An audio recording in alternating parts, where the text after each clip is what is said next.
Okay, good morning everyone, and welcome to our interview of Carole Zangari on Discover AAC. And this is really exciting for me because Carole was one of the first people that I got to meet when I got into the AAC. She's a huge inspiration for me. As many of you probably know, Carole runs the Practical AAC blog, which is probably one of the best regarded, most influential blogs on AAC. Carol is also a phenomenal clinician, and she's got a huge amount of experience in the AAC space. She's a professor of AAC at Nova in Florida, and they've probably got the biggest AAC training program in all of America and possibly all over the world. So Carol is one of the most incredible, influential people on the planet in AAC, at least in my book, and we're incredibly excited to be having her on Discover AAC. Just to introduce Discover AAC, myself and Lucas, I'm Ajit. I'm the founder of Anwaz, and along with Lucas, I run Discover AAC. Lucas, who is also on this call, is the founder of Language Craft, which is a company that does therapy and also curriculum, and they teach us in Portland, Oregon. So there's three of us from three different parts of the world. We're all here to talk about AAC. So, Carol, if you're ready, we have a question to kick things off with. And I think we're all really curious to know Practical AAC, which is incredibly influential in the space. What gave you the inspiration to start Practical AAC? What's the gap that you were looking to fill when you got started with Practical AAC back in 2012, I think? Well, thank you for those kind words, Ajit. I actually started Practical AAC with my dear friend and colleague, Dr. Robin Parker, right at the end of about 2011. And Dr. Parker passed away in 2014, but we had 20 years of friendship and collaboration, and we shared a passion for severe communication impairment and AAC. So we did a lot of work together because we were both faculty members in the speech-language pathology department, worked on a variety of different projects, and we had this tradition of kind of de-stressing with these little retreats. And for us, you know, it wasn't anything big or fancy. It was really us just taking a long walk in the Florida sunshine, and we'd spend maybe the first half of the day venting and getting a lot of things off of our chest. And then, you know, the rest of the day planning some new projects. And there might have been a bottle of wine or two in there somewhere along the way as well. So at that time, you know, we had both been professors for a very long time. She had been a doctoral student of mine and then became a professor. And we had both been feeling, I would say, more than a little bit discouraged about the quality, the fact that the quality of the AAC services were still so spotty after all these years, you know. And of course, there were some fantastic SLPs and some amazing teachers, right? But not enough to go around, right? The good ones were too busy, and quite honestly, the not-so-good ones were doing some damage. And it seemed to us that too many folks that had significant communication challenges were not getting what they needed, and that was stressing us out to no end. And just when we would get to a point where we had sort of calmed down, something good had happened, we would get yet another call from a panicked family with a 14-year-old nonverbal kid who had never had any decent AAC, and we're like, really, people, in all these years, nobody could have gotten it together so that this kid had some communication. And in this time, of course, we had been doing all the things that academics traditionally do, teaching classes in AAC and in autism and presenting at conferences and publishing a couple of papers and books, and it just wasn't getting us very far in terms of getting better services to the majority of people out there with AAC needs. And so we decided, you know, what's the definition of insanity, doing the same thing over and over and expecting a different result? We figured, come on, we're smart ladies, let's at least try something different. There's no guarantee that it's going to work any better than what we've been doing in the past decades, but at least, you know, we'll give it a shot. And so we delved into learning about social media, which is kind of like a big shock to me, and it was to Robin as well, because we're both very much introverts. And so to put yourself out there in social media was a terrifying and an unnatural thing for both of us.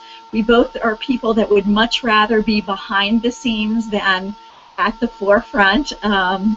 But, you know, we delved into learning about social media, and blogging became a big part of that. So we started it, you know, with some of the free sites, and then in early 2012 transitioned to WordPress. And now Practical AAC has been around for a while, and I'm very determined to keep up Dr. Parker's legacy. It seems to be making an impact that we weren't making with more traditional academic venues. And at this point, Practical AAC, we've got about 1,200 posts behind us, and it's been a lot of fun. But that's a little bit about the history, Ajit.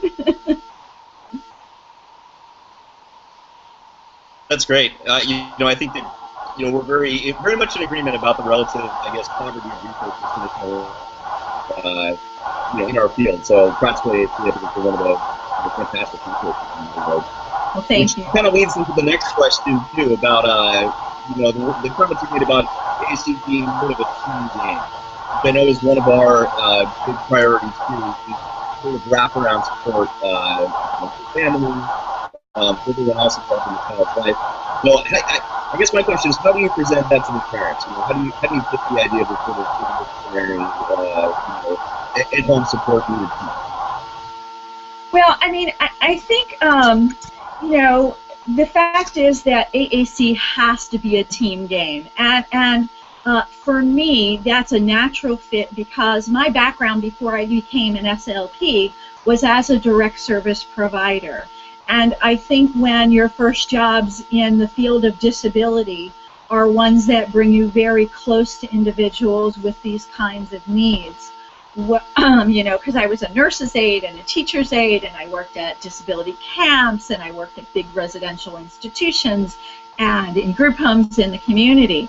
And, you know, when you come from that kind of background, it becomes apparent really quickly that anytime you set up a situation where there's one person who can support the needs of an individual, it's going to fail pretty quickly, right? If it's all dependent on one person, as great as that person is going to be, something is likely to happen so that things fall apart and that individual ends up without the supports that they need.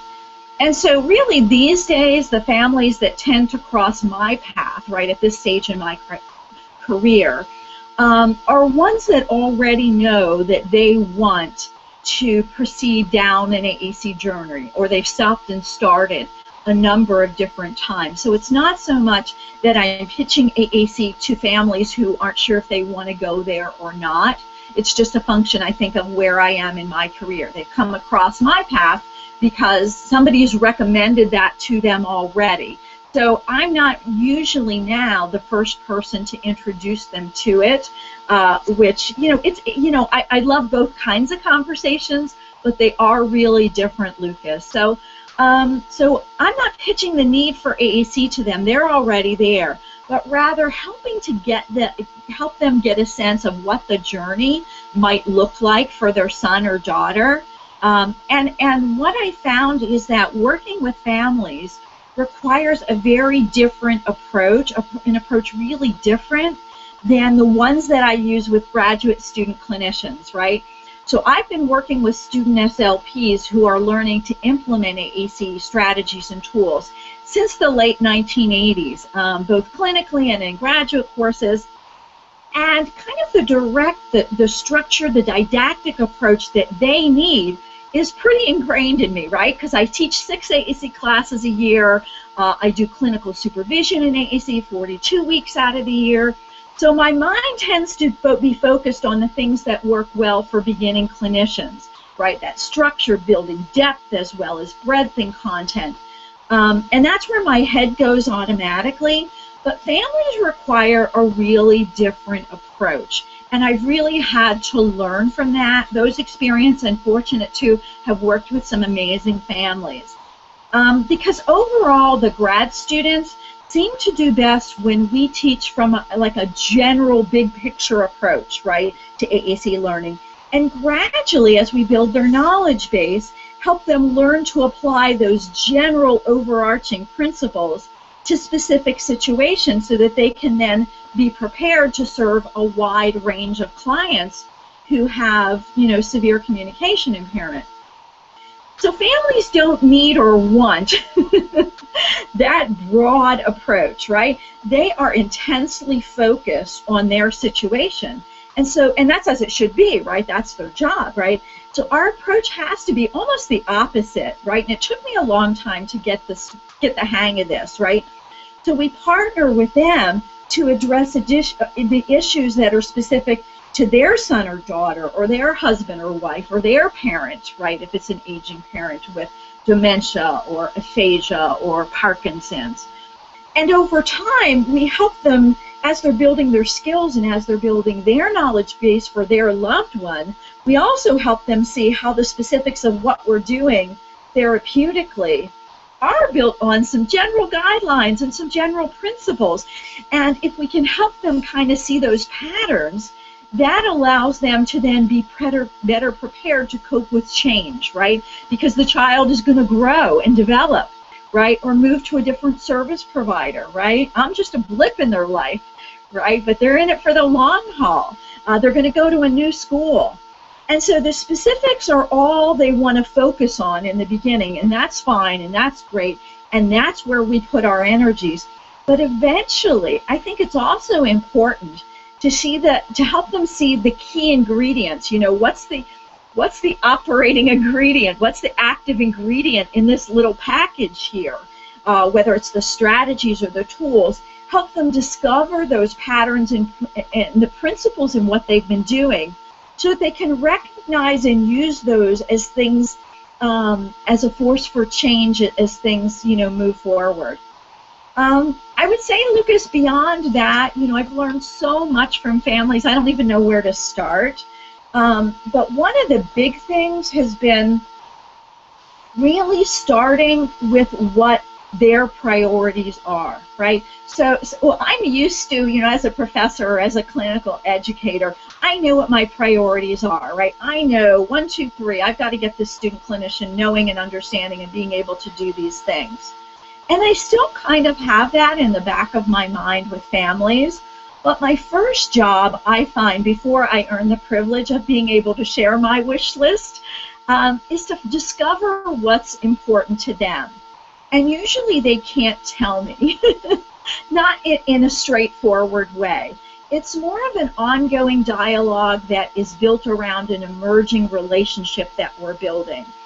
But I found that if I can somehow keep scratching to discover what some things are that are important to them, I can go a long way in helping craft an intervention plan for them that is likely to be more successful. And a big piece of that is connecting them with other families who might be a little bit further along the journey than they are. Maybe their child is a little younger. Or maybe it's a little bit older, or maybe they've been doing this longer.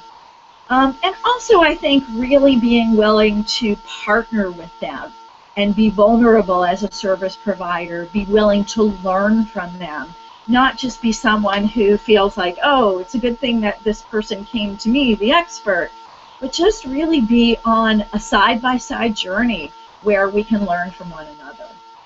Just some thoughts. No, that's phenomenal. That's so great. Yeah.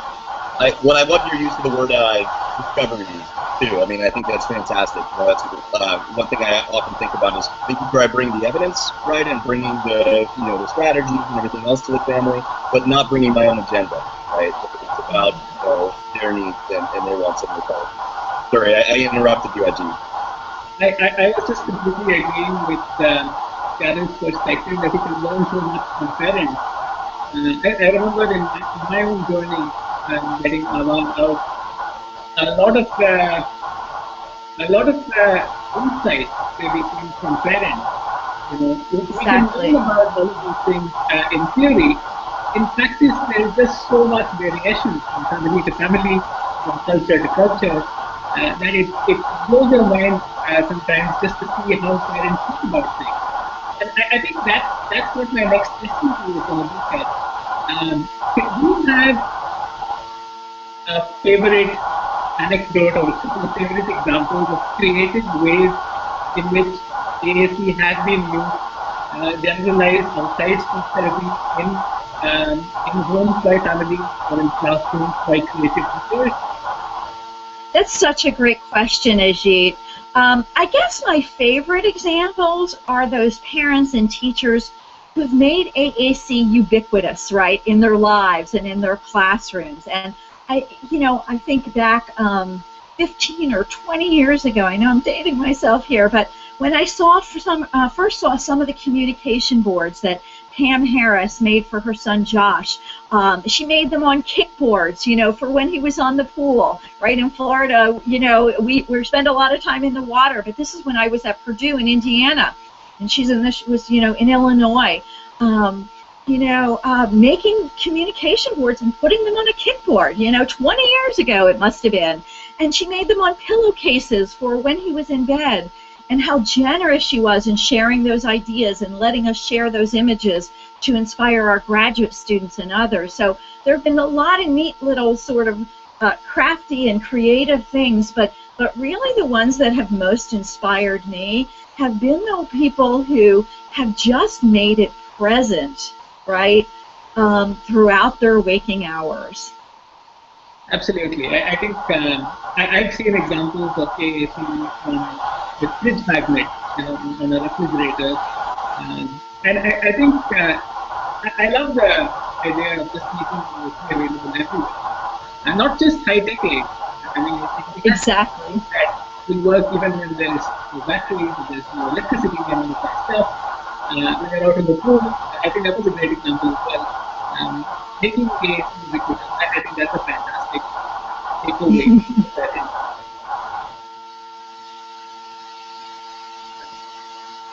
Well, let me ask a little bit about, I guess, modeling and prompting. So this is, I think we know that these are some of the most important things that we can do, right, as clinicians and also family members. But paradoxically, they seem sort of easy to explain sometimes, but difficult to do in practice very well. I'm wondering if you have any tips. What would you say are the best ways to go about modeling? Yeah, I love this because it's something we do. We think a lot about, and I had the privilege of training some teams up in the Panhandle of Florida earlier this week, and we spoke a lot about both of those things. So let's maybe talk about prompting first. As we all know, there is such diversity among the AAC, among the population of individuals who use AAC, right? And so many different AAC tools that they're learning. So it makes sense that that one strategy for prompting is not going to be appropriate for all of them, right? If we think of just one etiology, if we chip off, autism, for example, right? And we all know these learners are so different one from another, and then a whole slew of other clinical populations. So a lot of heterogeneity there, and the apps and the AAC devices are so different too. So one early message, of course, that we've all heard is that the prompting needs to be really individualized. And I know when I say that to my graduate students, they kind of roll their eyes at me. It's not a very satisfying answer. It's like, yeah, well, what does that really mean? Like, that tells me nothing. So let me say one thing that applies to every kind of learner and every type of AAC in terms of how we should be using prompts, and that is with great respect, respectfully, and in ways that honor that person, right? Our goal is to empower them, not to get them to comply, right? So for a beginning learner or someone who is getting a brand new device or is being introduced to a new AAC app or a new page set or new vocabulary, we would probably use kind of a most to least prompt hierarchy, right? Because we want them to be maximally successful at first. And usually that means that they're going to need a lot of prompting and a lot of support so that they don't make a lot of mistakes, right? we want to give them practice doing it right. Right? They're going to get enough practice without us doing it wrong. We want them to get practice, get that experience, get the feel of doing it right. Right? And I always use the analogy as a little girl learning to ride a bike, because I think a lot of us can have that memory, right? It was such a freeing feeling, learning to, getting your first bike and learning to ride a bike. So I remember my dad taking me back in the alley behind our apartment, and I have a summer birthday, so I must have gotten a new bike for my birthday, and he put me on the bike, the shiny red bike, and my little feet on the pedals, and his one hand was behind my bum holding the seat, and his other hand was on the handlebars.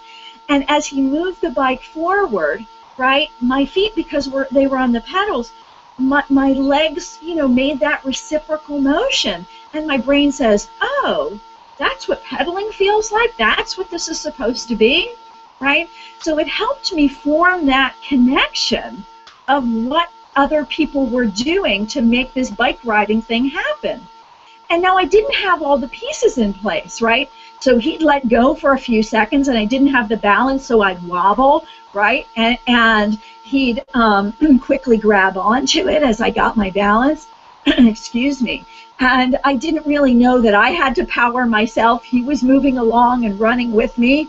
But little by little, right, I was able to put those pieces together because my body was given that experience of what it feels like when you're doing it well.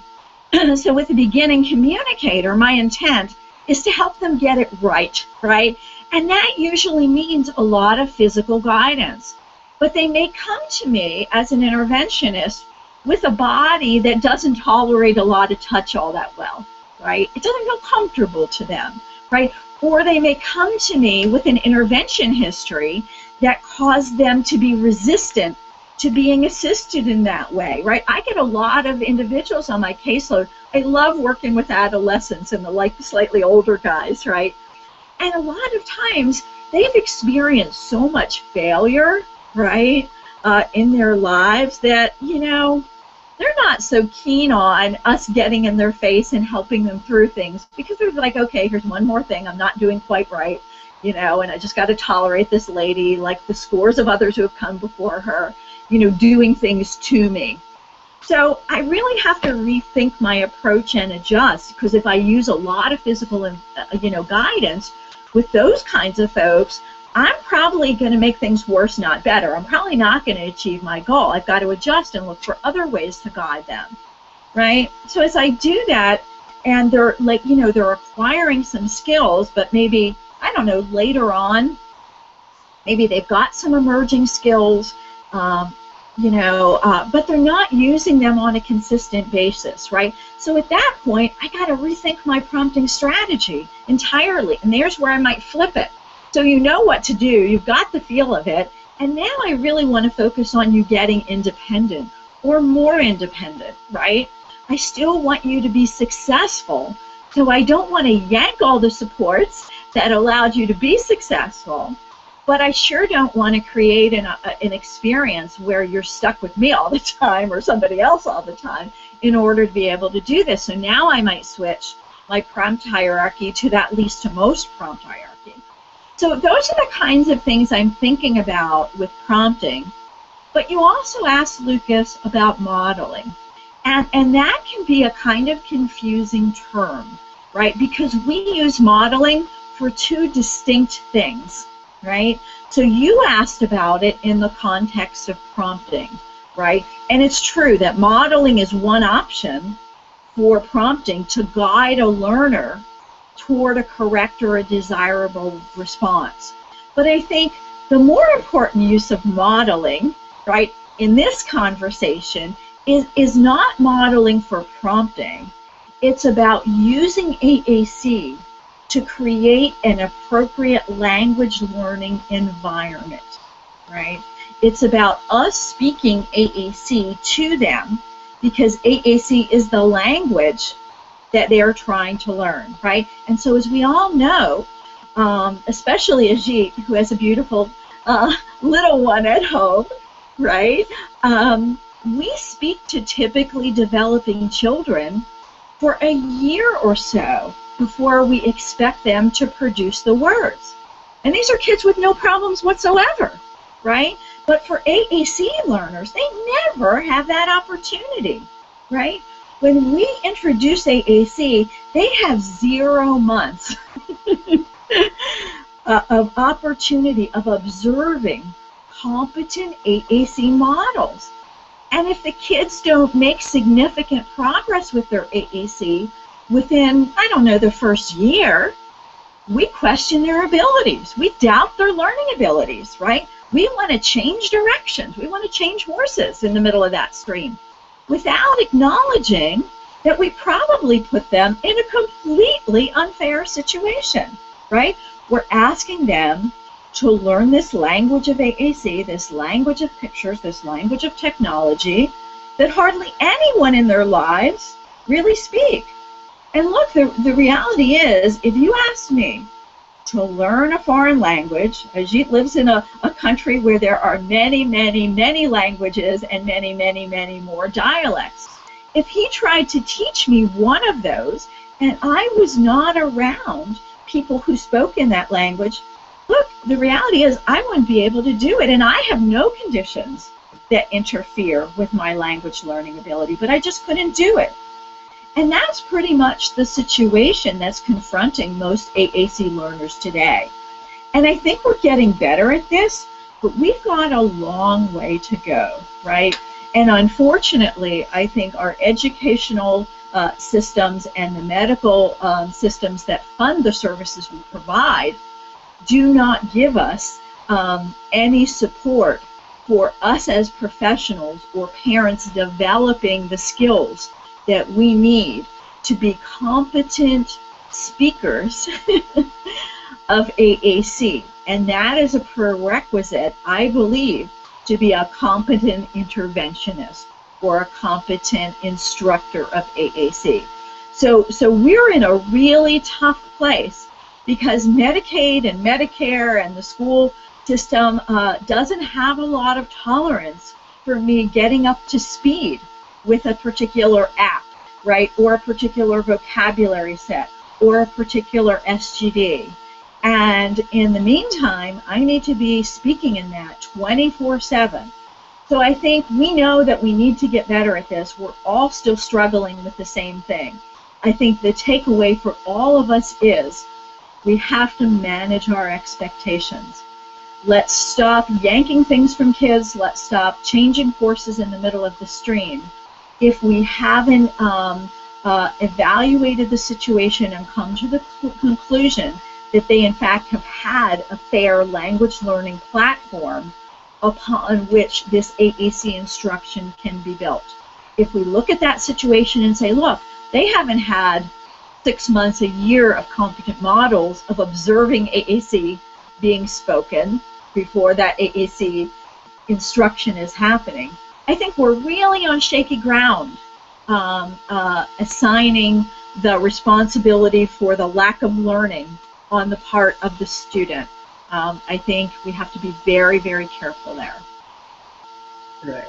And the way to do that is to make a model to provide the student or the child as much opportunity to receptively observe AAC by modeling everything that you communicate with the child in the language that they speak. I guess that's the message in terms of how that fits into your thinking. Right? Yeah, I love your point about withdrawal of the device. You know, I've seen that happen so many times. And it's like putting a child in Spanish class with you and saying, "Well, he didn't ask for El Baño, so let's switch to French." You know, there's a learning curve with all these things. So. I think, in my experience, I've seen that it takes years sometimes for a child to develop fluency with AAC. And I think it's worth the wait. You know, it's certainly something that eventually when it does work, it's a magical moment.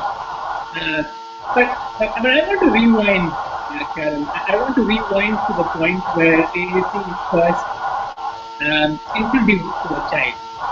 And you spoke briefly about how there are so many different apps and devices out there, and we have so much to choose from, and that's a good thing. But it sometimes feels that AAC assessment itself is part art and part science, and a lot of times people just, a therapist just chooses an app that they like. But I'm sure that there are insights that you have about how to make assessment much more likely to result in long-term success. And I'd love to hear what you have to say about that. Well, you know, Ajit, this is such an interesting and a timely topic. And of course, there's a lot of things that are important here. I used to teach a whole course on AAC assessment. I think one really critical thing is to have a solid process, right? And make sure that that process gets well implemented. Now, depending on the kinds of folks that you tend to see, that process may look really different. I mean, it's certainly going to look different for, you know, somebody with ALS, you know, than it is going to be, you know, a 2-year-old who, you know, was recently diagnosed with autism and isn't yet speaking orally. I guess one of the things I want to, you know, bring to the table is this is an area where I think we need some change.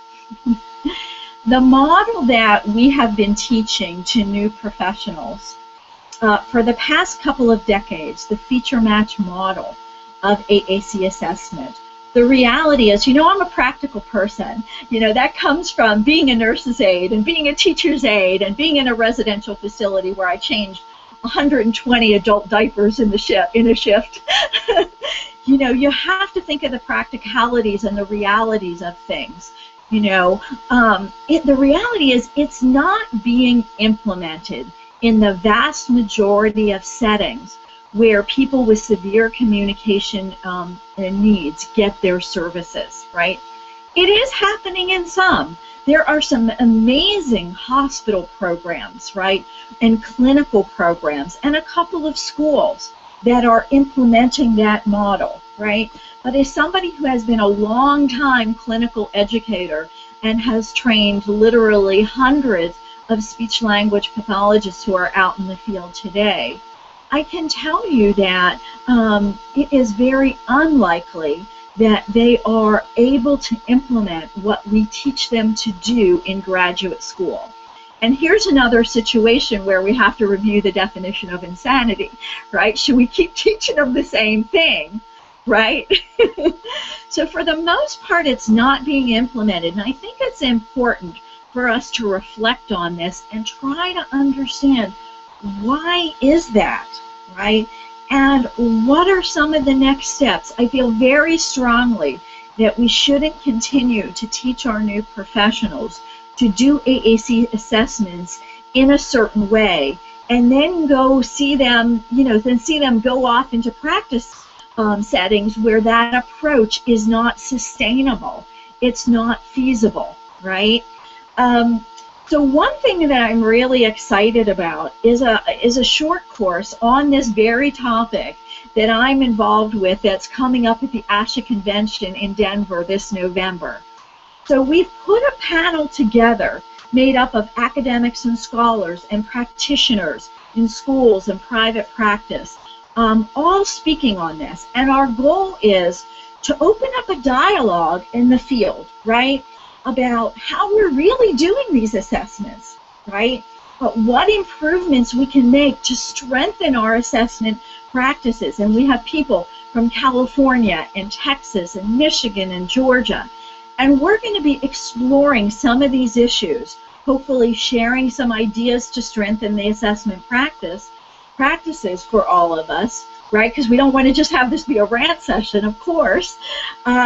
But hopefully charting a path together, or at least opening that dialogue, looking forward to how we can create better assessment models in the future. Because what we don't want to do is throw the baby out with the bathwater, right? There's some things that we are firmly committed to that are part of this feature match approach to assessment. But I think it's not working for the field at large to continue doing business as usual. We have to figure out some ways to take the key ingredients, the things that we so dearly love and believe in about that model, but reconceptualize it for the practicalities of what's happening today in the workplaces where educators and speech-language pathologists are likely to encounter these individuals. So I'm afraid that's probably not very satisfying, but that's kind of where I am in my thinking about it. So I want to ask you a follow-up question, Carole, because I think it is clear that teacher matching is not the best way of doing assessment in a world where there are 10,000 apps out there. I mean, do you have an example of something that does work better than teacher matching? Well, I wouldn't say I have an example for a model, but I do have a lot of ideas, because the model in some ways is almost driven by the service delivery setting, right?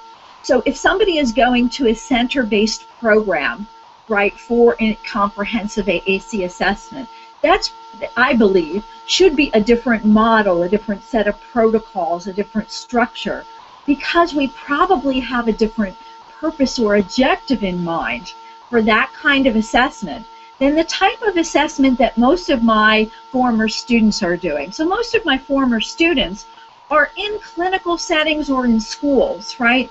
So part of that is about selecting the technology, but the bigger part is figuring out, you know, doing the assessment that tells the clinician what should the goals be, how is this person likely to learn, right? How can we create an intervention path forward for this individual? So I think that we have to stop thinking the one-size-fits-all model for AAC assessment and have it be more purpose-driven, right? So what I always try to do in teaching AAC assessment is first try to clarify your purpose. Why the heck are you doing this? You know, are you doing it to select an AAC tool, a speech generating device, an app? And if so, what's the purpose there? What do you want that app to be able to do? You know, for some kids, we look at them and our eyes sparkle because we can see, oh my gosh, in a quick period of time, I can get this kid to generative language. For other kids, quite frankly, not so much, right? We have to build in them the understanding that communication can change their lives, right? And that's a very different kind of app that can help me with that, or tool that can help me with that, than the one that can get them to generative language within the next 12 months, right? So clarifying the purpose, what is it that you want that app or device to be able to do, I think will help us better able to select tools and strategies for the assessment purpose. So I think crafting, changing our mentality as academics, as scholars, as practitioners, away from, okay, there's this one model that we all should be following, and if we're not following it, we want to hide. It's a feeling of shame. I don't want anybody to know I do my assessments this way, right? Because that's all my school or my clinic will allow me to do in a practical sense, right? You know, nothing good comes from that emotion of being embarrassed of what you do. You can't grow from that, right? So we have to figure out a way to get past that.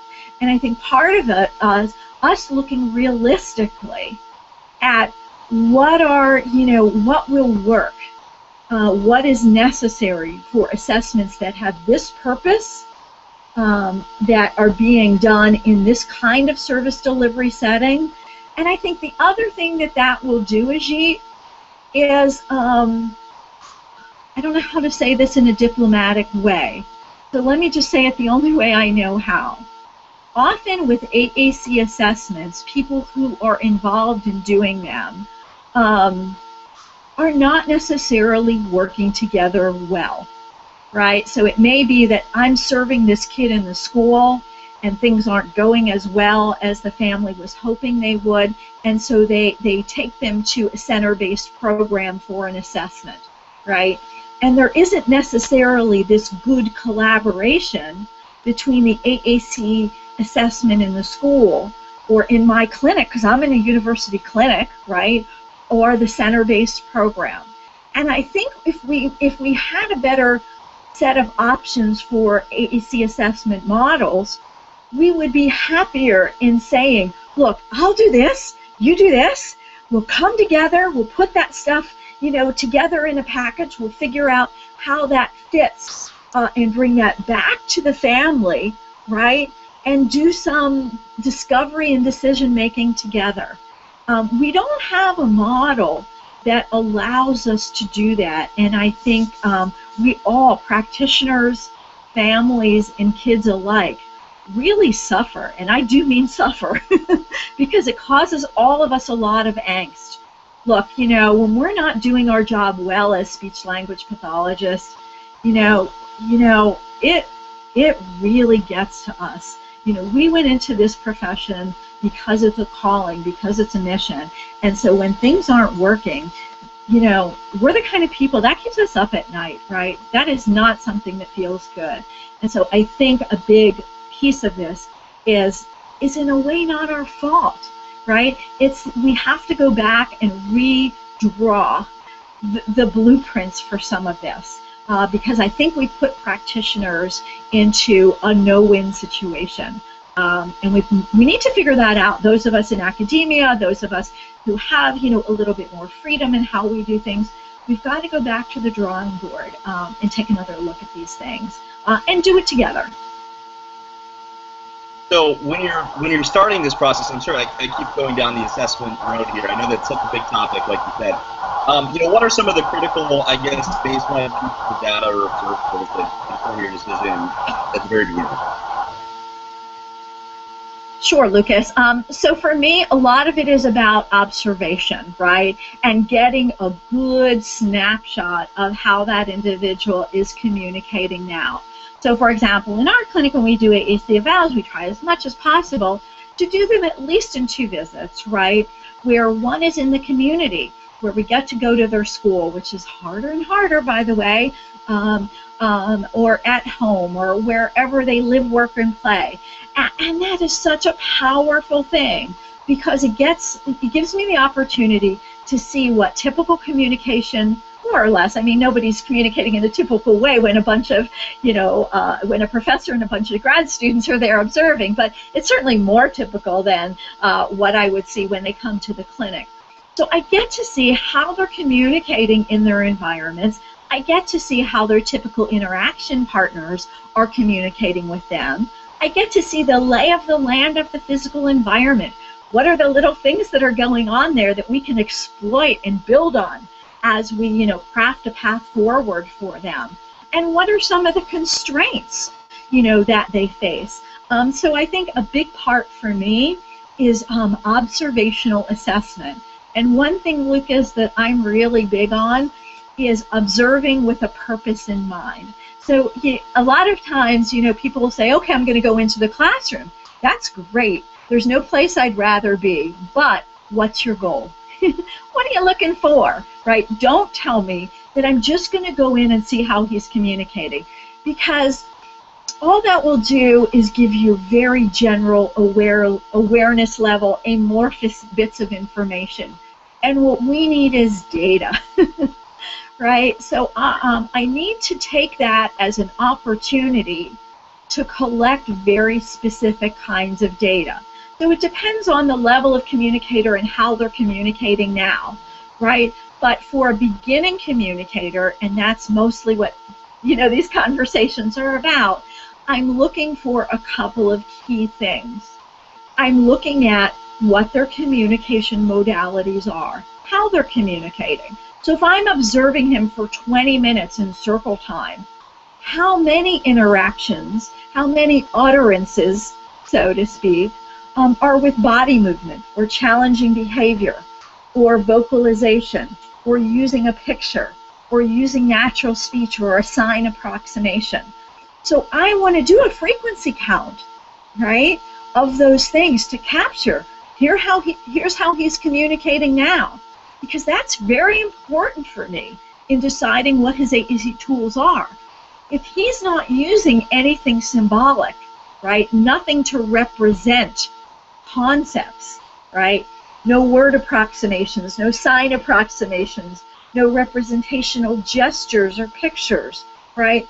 That's a different set of AAC tools, right, than a kid who is already doing some signing, even if they're kind of crappy, right, trying to say some words, using some pictures, right? Those are very different situations, right? So I want to know how they're communicating. I also want to know what's driving their communication, right? What are the purposes or the communicative intents that I'm able to observe?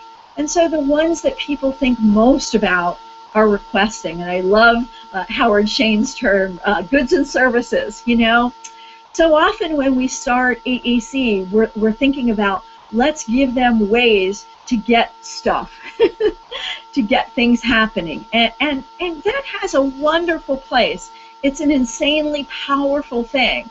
But I think we've overemphasized it, right? As I go around classrooms or I observe therapy sessions and I see wonderful snack, little snack activities where kids are able to tell how many goldfish they want and how much juice they want, and all of those wonderful things. It's terrific, right? But there's so much richness in communication for these individuals that goes beyond requesting. And I think we don't realize how motivating that is to them, right? So I'm thinking of one little guy that I worked with for a couple of years, and honest to goodness, he wasn't about the stuff, right? You could have ripped off a piece of a napkin and given it to him to play with, and if you handed up and made it silly and did some fun stuff back and forth with him, he would have liked that as much as the $50 light-up, musical toy that I got from Amazon, right? He wasn't about getting that thing. He was about making me look ridiculous, and we forget sometimes. We focus on requesting, I think, because it's concrete for us, it's tangible for us, and it's powerful. I'm not saying we don't do that, but it's incredibly important for us to look for all the different purposes for communication. I'll never forget an experience I had with a young man with Angelman syndrome, right? And this was many years ago, and in those days, we really assumed that kids with Angelman syndrome had very significant intellectual disability and would be poor users of technology, right? And so we were doing a lot of things to build his skills around behavior regulation functions, requesting, getting attention. And we were coming back from Christmas holiday. I was running an AAC preschool, which we did for many years here. And he had, his mom had twin babies over the holiday, and they were bringing the babies in to show his class, to drop them off for the first day. And he went to every adult in that classroom, and he took them by the hand, and he took them over to each baby one by one, right? He took us over, led us over to the baby, and put our hand on the baby. And he looked at us and smiled, and then he grabbed us and yanked us to the other parent, right, and put our hand on that baby. And he wasn't telling me he wanted anything. He was showing off, right, his sweet little baby brother and sister. And, you know how you learn those things? You know things, and then you learn them at a completely different level. That was such an aha moment for me that we can, that we frequently underestimate what they are trying to do and tell us. And there's so many more things they find reinforcing. So to me, being able to capture how they're communicating, why they're communicating, and then the other thing that I want to frequency count on is their communication frequency. So if I observed them for 10 minutes and they communicated one time in 10 minutes, that's a different path forward than the kid who communicated 10 times in 10 minutes. So those three pieces help me, Lucas, in crafting my direct assessment, pieces to the process a little bit more carefully. I don't know if that's helpful or not. So that was tremendously. No, that's perfect. Thank you very much. Absolutely. I think it's, I just love the practicality of this. We started talking about assessments and how a good way to do assessments and not so good way to do assessments. And now you're talking about very specific ways in which you can look at a child and go into a class and what you need to observe to make an informed decision. I think I want to tie this with something you said earlier, which is you should give the child time, 6 months, a year. Those are the kind of time frames in which AAC success happens. But I'm sure you've seen this, Carole, and I'm sure every therapist has seen this. There are times when AAC is just misdiagnosed. I mean, you give a child a device or an app that doesn't really work for them anymore. Maybe they've outgrown it, maybe it wasn't the right app for them in the first place, and you need to switch. And that's not something that one finds a whole literature about. When somebody is switching from one AAC app or device to another, what do you think are the best ways really of going about it? When do you do it and how do you do it? Sure. Well, I have to say, honestly, Ajit, that's not a situation I encounter all that often. Honestly, when a speech-generating device or an AAC app isn't working, I rarely look to changing the app or the device. In my experience, the best prognostic factor for positive outcomes is more in the therapy or in the family training or in the educational supports than it is in the app itself. However, I absolutely acknowledge the reality of what you are saying. There are times where, let's say, I'm thinking of a young man that I have worked with who had essentially outgrown one kind of free low-cost app, and he was ready for a more full-featured app because we had done a good job in teaching him the power of communication and the fact that he could use this crazy thing to get his own agenda addressed. And now he was ready for us to chart a course forward, and that for him did mean an app that had more robustness built in. So I think it's different strategies for different learners. But for him, what we did was have two apps simultaneously, right? We continued to use the old app, and we gradually introduced the new one. Well, that was in a way my survival strategy because it's going to take me a while. He needed really, I thought, a visual scene display app, right? So it was going to take me a while to get the photos of the visual scenes and figure out which visual scene app and, start to program it and, work with his family around all that. So it was going to take me, selfishly, some time, so it bought me a little time to do that. But also, I think it's really important that we don't pull the rug out from under them. And I know we're running late on time. Is it okay if I do one quick story?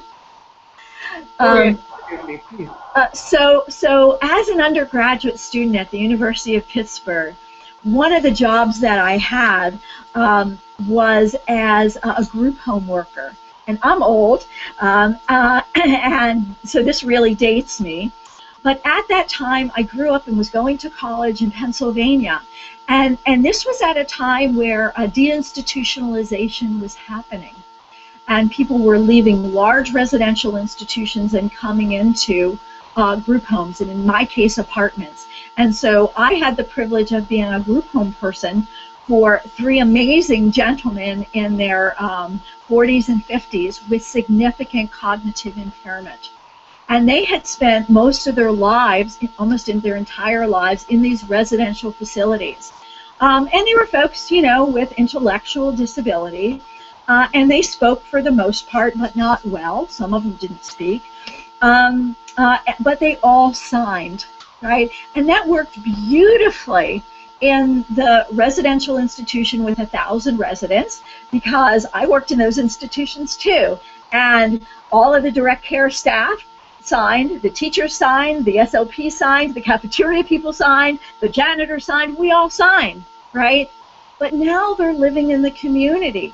So when I take them to open their bank account, or we go to McDonald's, or we go to the grocery store, my happy, wonderful gentlemen are eagerly wanting to make connections and friends, and they're signing all over the place to people, and people are, you know, backing off like, what the heck is this, right?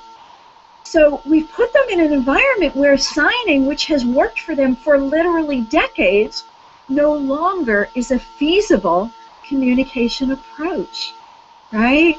And so we pulled the rug out from under them.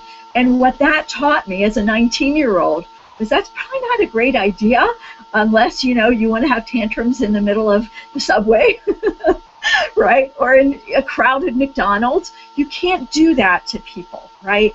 So the way I kind of operationalize that in this context is let them continue to have access to what's already working for them before, you know, in a gradual way, and transition them to the new thing. And you know what? Let them show us when they're ready to no longer use the old one. What's the big deal if I have both of them on their iPad, right? What's the big deal? I have nothing to lose, right? It's much better for them to make the decision and gradually use this one more than that one. And then we can just continue using that. So that's just an idea there. Yeah, That's very interesting. Yeah, I wouldn't have gone there. That's actually fascinating. Yeah. Well, I know we are sort of running low on time, so I guess I wanted to give you the opportunity to say anything that you feel like we haven't asked. What else would you like to share with the AAC community? Wow, that's such a privilege. Thank you. It's a broad question. I just, you know, just that I think we're at the beginning of really noticing a true shift in the AAC landscape in terms of how intervention and support for learning is happening. So we've known for a long time that just having the equipment in place is not likely to lead to the outcomes we're all like wishing for, desiring, and envisioning. At least in most cases, and as Dave Buchanan was very fond of saying in the early days, you know, having an AAC device isn't going to make somebody a communicator any more than having a piano makes you a musician, right? It just doesn't go that way, right? It's about the support for learning language and learning to interact with others, right? That's really where the magic is. And for the past few decades, the pace of change in this aspect of AAC, right, has been driven primarily by two forces, right? One's been universities, right, because we train the next generation of service providers, and the other is professional organizations, right, because they're stuck with all of us that are already out there, right, and they're responsible in some way for our professional development and the standards that we have to address, right? And they've really tried. I know because I've been heavily invested in both, right? I ran the AAC division for ASHA for many years. I was on the steering committee for years. Beyond that, they've really tried. But the reality is they have too many competing priorities to make the kind of investment that the AAC field needs, right? And what we're seeing now is that other stakeholders are stepping up. And this is just fascinating to me. So parents like Erin Sheldon from Canada, with her AAC and literacy camps and seminars, and Dana Nieder with her amazing blog on common sense, and all of those who so actively support each other on Facebook groups, right? They're taking charge, and they're having an impact in ways that professional organizations and universities have not. And AAC vendors, too, are making incredible contributions in this area, right? They fully understand that no matter how amazing their product is, right, it isn't very likely to be successful unless the intervention and the supports are there. And if it isn't successful for the individual, forget about the long-term success of the company, right? That's at risk. I mean, it would be short-sighted, right? Because they know if you have an app and it doesn't work for somebody, you're only giving yourself a black eye to do that more and more often, right?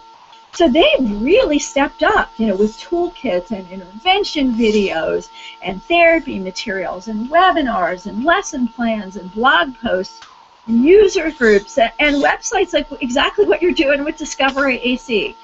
So, you know, you guys have really stepped up to fill the void, and it's so exciting for me to play this little role in it. I just really thank you for having me today.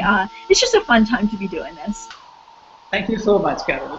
You know, at this point of time, I'm just sitting here and wishing I was a student of yours and know what I was concerned, doing semesters and semesters of learning all of this stuff from you. I mean, it's one thing to talk authoritatively about a which you do so well. It's another thing to talk with so much passion about it. You know, and it's incredible. I can tell you, I'm so stoked up about AAC right now. And I think it's a fantastic profession that all of us are in. We know how impactful it is, and it's just fantastic to have somebody as inspiring as you to be on Discover AAC with us, holding the flag aloft and doing such incredible work. Thank you so much for being with us. Thank you, everyone.